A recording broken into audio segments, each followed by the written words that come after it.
So now let's go to the lower time frames. Let's go to more recent times if I can. All right. So if we're looking in the lower time frames, right, how are we able to determine when we should be getting into trades, right? Like, how would I know what I'm supposed to be looking at? You're using the same ideas. Now, I need to go back and get my little infograph over here. Yeah, let's put that biscuit over here somewhere. I need to know. All right. Now, let's just go up here. Let's zoom in. And I want to show you the same exact thing, right? Like on the lower time frames, we're probably going to have to go to more recent times. Let's stay over here with it. Let's see where we can go. On the lower time frames, right? Let's just look at this recent run on liquidity. So this happened this past couple weeks. Price ran up this buy side liquidity. We're already generally bearish, right?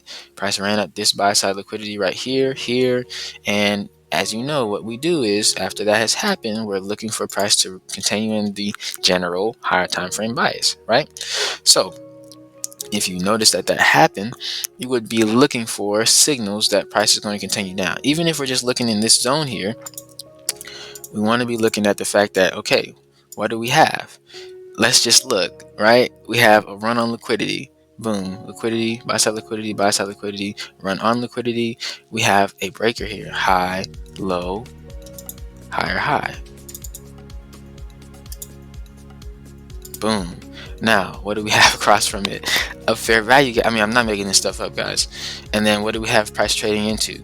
The fair value gap and the breaker zone. So let's just make them look nice for you so that you can see, right? Like I'm not making this up. Now you might ask, well, so TBT, ICT. I'm not ICT.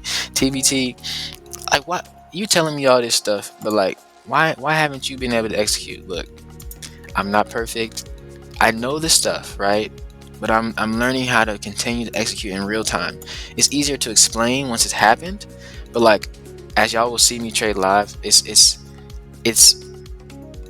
not hard to execute real time, but you have to be patient enough to see price respecting, and if you don't see what you need to see, you have to be able to not trade. Like, and that's kind of been an issue for me is I want to see what I want to see, and if I see something that I kind of like, I'll get in instead of seeing what I need to see and waiting for that setup.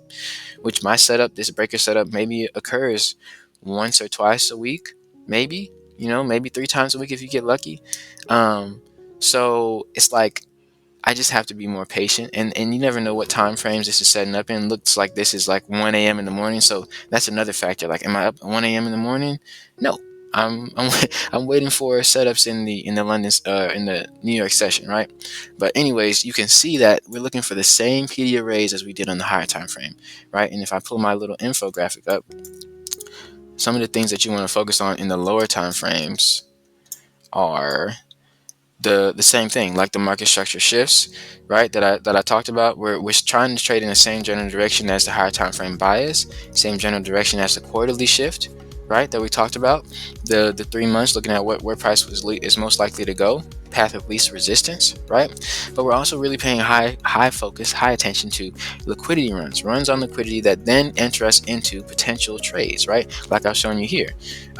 We want to really be paying attention to, is our setup setting up? The setup that I talked to y'all about is the breaker setup that happens after a run on liquidity, right? It could be a breaker. It could also be a breaker in conjunction with a mitigation block. So, or it could be us focusing on, looking at what's the most recent highest up close candle order block, right? Like looking at that, you can see just using this order block here, that price never traded up into it, right? So price never passed it. We already have this fair value gap zone that didn't get traded past, right? We have another fair value gap zone right here that looks like price didn't close past, right? So it's just all these things that they're adding up in the market that you need to know, you need to understand what's happening, so that as the lower time frames unfold. We're on the 2 hour right now, but if I were to go into like the 1 hour, it's the same deal. It's just that maybe on the 2 hour, as you're looking, you can see this forming, right? And so then you're like, okay, now after this is formed, I need to be waiting for price to trade up into it. And what I want to see when it touches this area of the breaker and the fair value gap, I want to see price just run away.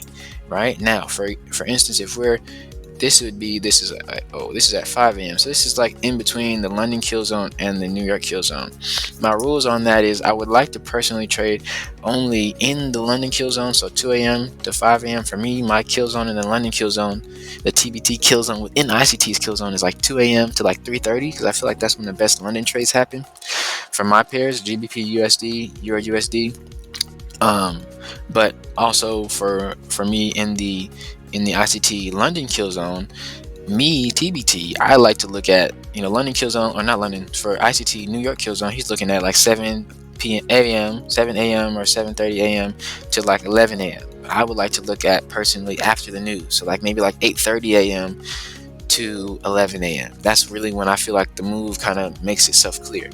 Um, but you have to kind of see, okay, these setups are setting up at whatever time. I just really need to see, no matter what time it is, I need to see price really respecting and trading away from these zones to give me the confidence that I can get in for a trade, set my stop above here potentially, and see what happens, right?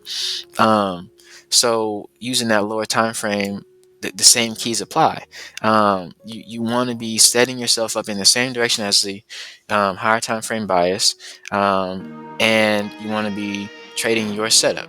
And you want to be patient and just kind of waiting to see what's going to happen. So that's all I got. Hopefully this was helpful, and I'll catch y'all on the next one. Peace.